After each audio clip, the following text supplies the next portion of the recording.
जय हिंद दोस्तों, स्वागत है आपका आपके YouTube चैनल विकास सिविल एकेडमी में। और जैसा कि हम साइंस सब्जेक्ट पढ़ रहे थे और यहाँ पर आज हमें समझना है क्षारकों के उपयोग। क्षारकों के उपयोग, यूज ऑफ बेसिस। तो इसके उपयोगों के विषय में चर्चा करते हैं साथियों। उपयोगों में अगर हम बात करें तो क्षारकों में ज़्यादातर इसका प्रयोग साबुन बनाने में किया जाता है। जो साबुन आप लगाते हैं, साबुन लगाते हैं, शैम्पू लगाते हैं, जो भी चिकनी चीज़ें आप प्रयोग करते हैं जिसमें से फेन निकलता है, उन सभी चीज़ों में क्षारकों का प्रयोग किया जाता है। साबुन बनाने में इसका प्रयोग किया जाता है, डिटर्जेंट बनाने में भी इसका प्रयोग किया जाता है। तो क्षारकों का प्रथम प्रयोग किसमें होगा? क्षारकों का साबुन बनाने में, साबुन बनाने में, साबुन बनाने में प्रयोग किया जाता है। क्यों? क्योंकि आप देखते होंगे साबुन में चिकनाहट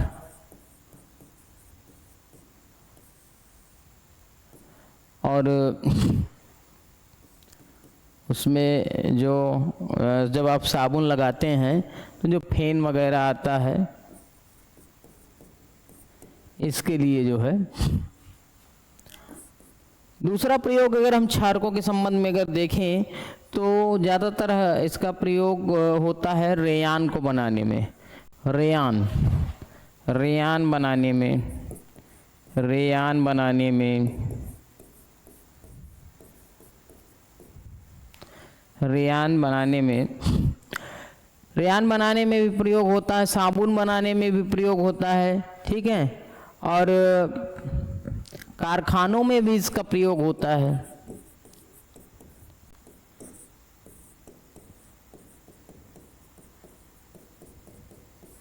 कारखानों में भी प्रयोग होता है।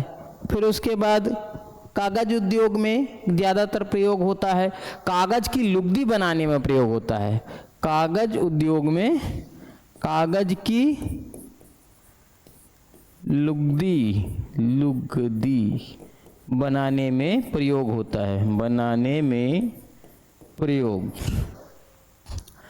और भी प्रयोग आप लोग देख सकते हैं कि अनेक रसायनों के उपयोग करने में भी इसका प्रयोग किया जाता है। अनेक रसायनों में प्रयोग किया जाता है, अनेक रसायनों में प्रयोग किया जाता है। रसायनों, अनेक रसायनों में प्रयोग किया जाता है, रसायनों में प्रयोग किया जाता है। तो समझ में आया कि नहीं? अगर समझ में आ रहा है तो आप लोग बताएं, कमेंट करें। यहाँ मैं आपके कमेंट देख रहा हूँ, मैं अपनी स्क्रीन पे देख रहा हूँ। जिसको भी नहीं समझ में आया आप लोग कमेंट कर सकते हैं। कमेंट स्क्रीन में देख रहा हूँ। अच्छा, ठीक ठीक ठीक ठीक।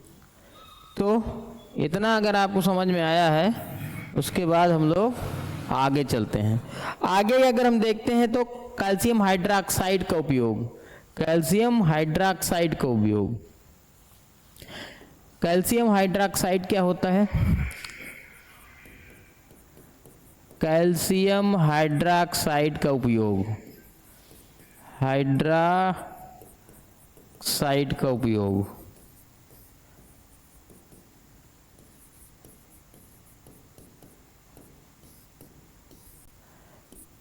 कैल्शियम हाइड्रोक्साइड CaOH, इसका प्रयोग कहाँ किया जाता है?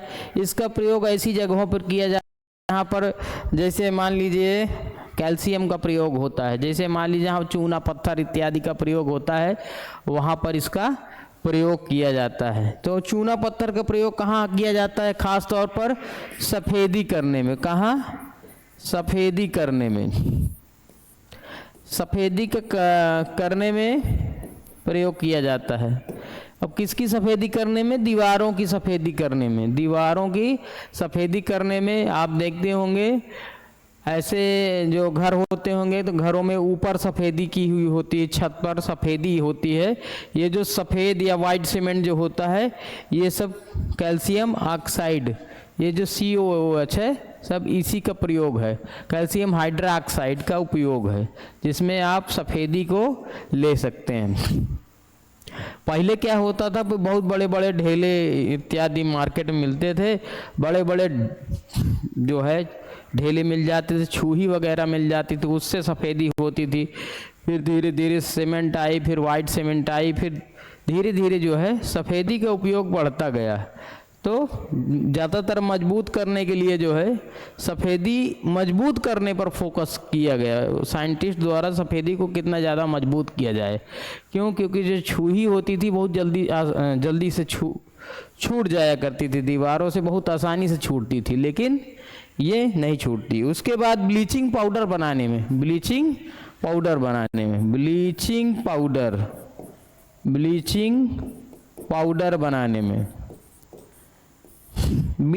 पाउडर से कुएं के पानी इत्यादि ज़्यादातर साफ करने में ये पाउडर प्रयोग किया जाता है। ब्लीचिंग पाउडर बनाने में भी कैल्शियम हाइड्रोक्साइड का प्रयोग होता है। अब उसके बाद देखते हैं आगे, चमड़ा उद्योग में भी कैल्शियम हाइड्रोक्साइड, चमड़ा उद्योग में भी कैल्शियम हाइड्रोक्साइड का प्रयोग होता है, कैल्शियम हाइड्रोक्साइड का प्रयोग होता है।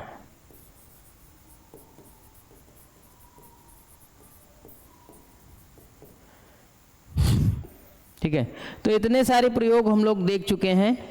अब आगे भी हमें जो है देखना है। यहाँ तक समझ में आए कि नहीं? यहाँ तक समझ में आ गया सबको? अगर यहाँ तक समझ में आ गया है तो आगे भी समझ में आएगा।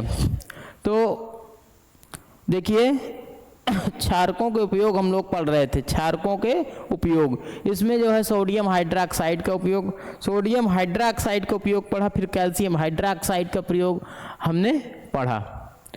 इतना समझने के बाद इसको हम थोड़ा सा क्लीन करते हैं और आगे बढ़ते हैं। अपने लेक्चर में हम लोग आगे बढ़ेंगे। तो साथियों, आप लोग, गर्मी भी पड़ रही है, कहीं कहीं बारिश हो जा रही है, कहीं फिर गर्मी पड़ती, कहीं धूप होती है। तो इससे क्या होता है, ये बीमारियों का दौर चल रहा है। बीमारियों के दौर में बचने की ज़रूरत है। तो बचने की ज़रूरत है तो आप लोग साइंस के छात्र हैं, आप लोग बच के अपना कार्यक्रम करते रहें।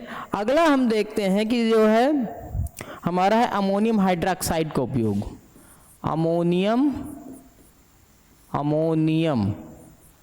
अमोनियम हाइड्रोक्साइड का प्रयोग, हाइड्रोक्साइड का प्रयोग। अमोनियम हाइड्रोक्साइड का उपयोग कैसे किया जाता है? ब्लीचिंग एजेंट बनाने में।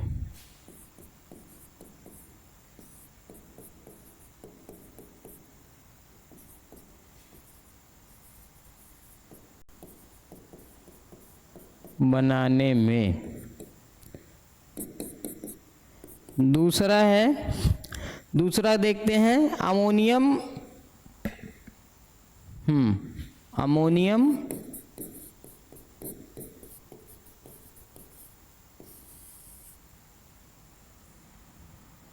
लवण बनाने में।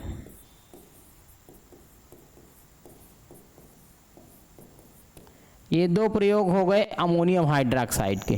क्योंकि हम क्षारकों के विषय में पढ़ रहे हैं, इसलिए हम हाइड्रोक्साइड को ज़्यादातर देख रहे हैं, ठीक है। अब देखिए, अब इसके बाद है जैसे सूचकों का सिद्धांत। तो सूचकों के सिद्धांत में आपको क्या पढ़ना है? सबसे पहले तो जो प्राकृतिक सूचक है उसको पढ़ लेना है। प्राकृतिक सूचक जिसको लिटमस बोलते हैं, लिटमस पढ़ना है। फिर उसके बाद आपको संश्लेषित सूचक पढ़ना है। संश्लेषित सूचक पढ़ना है। सूचक पढ़ना है। ठीक है, संश्लेषित सूचक में आपका फिनाफ्थलीन के विषय में आपको पढ़ना है।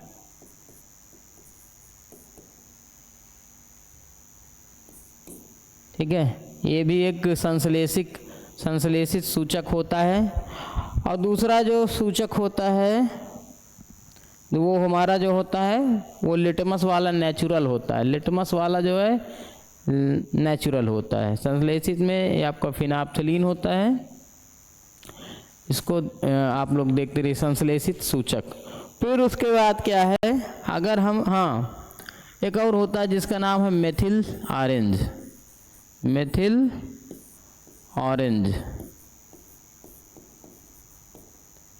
ऑरेंज ये भी संश्लेषित सूचक होता है, ये भी बताता है।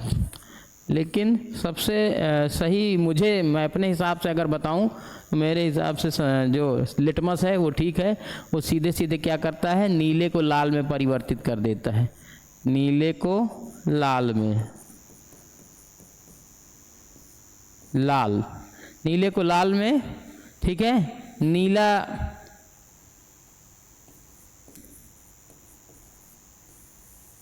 ठीक है, और लाल को नीला में।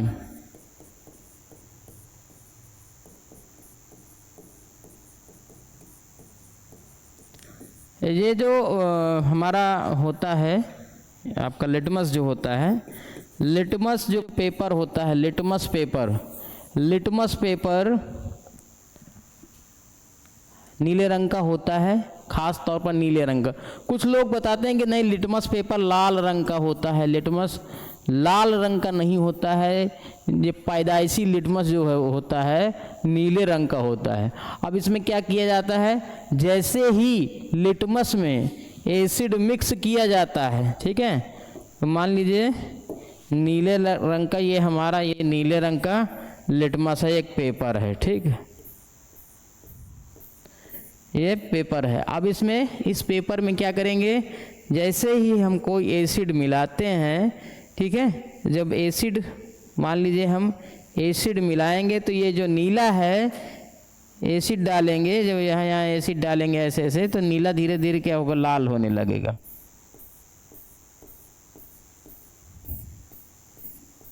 ठीक है, यानी जितना एसिड हम डालते जाएंगे वो लाल होता चला जाएगा। तो इसी को कहते हैं नीले को लाल में परिवर्तित करना। नीले को लाल में परिवर्तित करना, नीले को लाल में परिवर्तित कर देता है। लिटमस अगर एसिड के संपर्क में आता है तो नीले रंग को लाल में परिवर्तित कर देता है। लेकिन इसके ठीक विपरीत अगर ये क्षार के संपर्क में आ गया तो जो भी लाल होता है, लाल रंग का लिटमस, ठीक है, ये लाल रंग का जो लिटमस बन चुका होता है, अगर इसमें हम क्षार डाल देंगे तो ये क्या करेगा, फिर से नीला बना देगा। फिर से क्या करेगा, नीला बना देगा। ये फिर से नीला बना देगा। तो इस प्रकार पहचान हो जाती है। पहचान इससे हो जाती है क्योंकि प्राकृतिक सूचक है और प्रकृति में पाया जाता है, इसलिए। और ये जो फिनाफ्थलीन है ये जो है पीला रंग देता है या अन्य देता है। मिथिल ऑरेंज भी पीला रंग देता है। तो ऑरेंज है तो निश्चित तौर पर पीला और लाल जो है देता है, लेकिन नीला नहीं देता है। तो ये प्राकृतिक है, इसको पढ़ने में समझने में हर तरह से जो है आराम रहता है। लेकिन जब एग्जाम में पूछ ले, कभी कभी एग्जाम में पूछ लेता है कि 2 संश्लेषित सूचकों के नाम लिखिए, 2 संश्लेषित सूचकों के नाम लिखिए। तो जब सूचकों के नाम लिखने के लिए आ जाएगा तो आप मेथिल ऑरेंज और फिनाफ्थलीन लिख दीजिएगा। और जब प्राकृतिक सूचकों के नाम, अगर आपको प्राकृतिक सूचक के नाम लिखना होगा तब आप जो है उसको लिटमस को लिख दीजिएगा। ठीक, तो यहाँ तक आशा करता हूँ आपको समझ में आई होगी बात। ठीक है, इसके आगे हम लोग बढ़ते हैं, आगे देखते हैं क्या हमें पढ़ना है। आगे हमें पढ़ना है साल्ट या लवण, साल्ट या लवण पढ़ना है। ठीक है, साल्ट या लवण थोड़ा सा जानेंगे, उसके बाद हमें ओस्टवाल्ड का सिद्धांत थ्योरी ऑफ ओस्टवाल्ड देखना है। फिर हमें देखना है अम्ल क्षारक के बीच अभिक्रिया, उदासीनीकरण ऊष्मा, और कई चीज़ें हमें देखना है।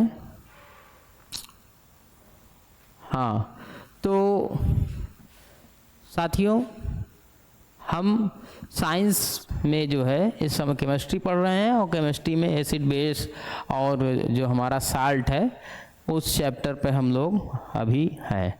तो हम लोग एसिड पढ़ चुके हैं, बेस लगभग कंप्लीट होना है, और उसके बाद धीरे धीरे साल्ट की ओर जा रहे हैं। साल्ट के बाद फिर हम थोड़ा बहुत न्यूमेरिकल पढ़ेंगे, कुछ प्रिंसिपल हैं उस प्रिंसिपल्स को पढ़ेंगे, कुछ थोड़ा बहुत अपनी कमांड बनाएंगे, और फिर धीरे धीरे इसमें समापन की ओर आगे बढ़ेंगे। तो हाँ, हमारा लेक्चर आज हम ज़्यादा बड़ा नहीं लेंगे, और साइंस के इस लेक्चर को हम यहीं पे समाप्त करते हैं। फिर आपसे मिलेंगे अगले दिन, हमारी फिर भेंट होगी। रोज़ हमारा लेक्चर चलता है, रोज़ हमारी क्लासेज होती हैं। तो नमस्कार साथियों, कल आपसे पुनः मुलाकात होगी। धन्यवाद।